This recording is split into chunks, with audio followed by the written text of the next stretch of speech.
waxaa heer gabagaba ah soo gaaray tartankii kubadda cagta ee lagu maamuusayay bisha barakeysan ee Ramadaanka kaas oo ka socday garoonka kubadda cagta ee Burhan Stadium ku yaala xaafadda Islii ee Soomaalidu sida weyn u degtay magaalada Nairobi.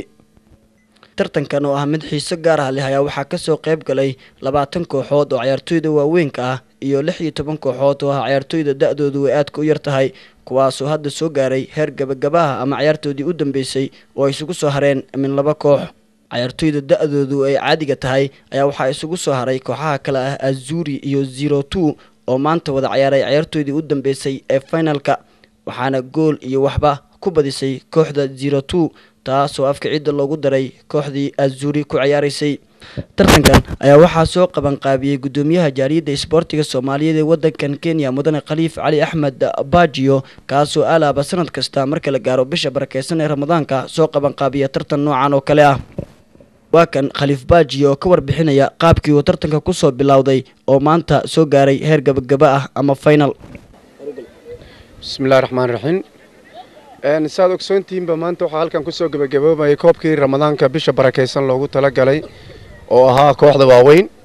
waaweynkaas oo ka koobnaa 20 koox iyo kooxda under 16 ka ayagana ahaa 16 kooxood 16 koox hadday dhamaatay 20 kina hadda tan ayaan wadnaa finaalkii maanta kulleeytu waxaa dhilay labada koox oo isugu soo baxday waxay ahaayeen 02 iyo kooxda Azura.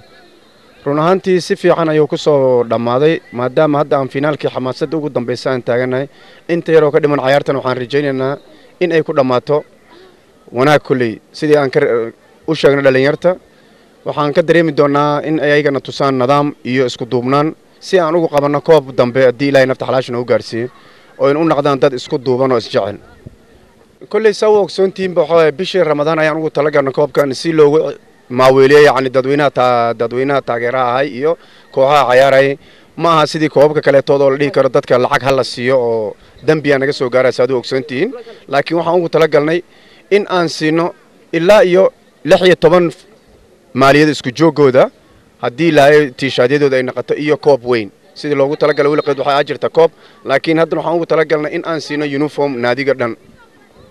tartankan kubadda cagta ee ka socday garoonka Burhan Stadium ee xaafadda Islii ee Soomaalidu sida weyn u degto ayaa waxa uu ahaa tartankii ugu xiisaha badnaa bishii barakeysan ee Ramadaan tartamadii laga qaban qaabiyay xaafadda Islii waxaana galab walba u soo daawasho tagay dadweyne fara badan oo ka mid ah dadweynaha Soomaaliyeed ee ku dhaqan xaafadda tan Islii ee magaalada Nairobi.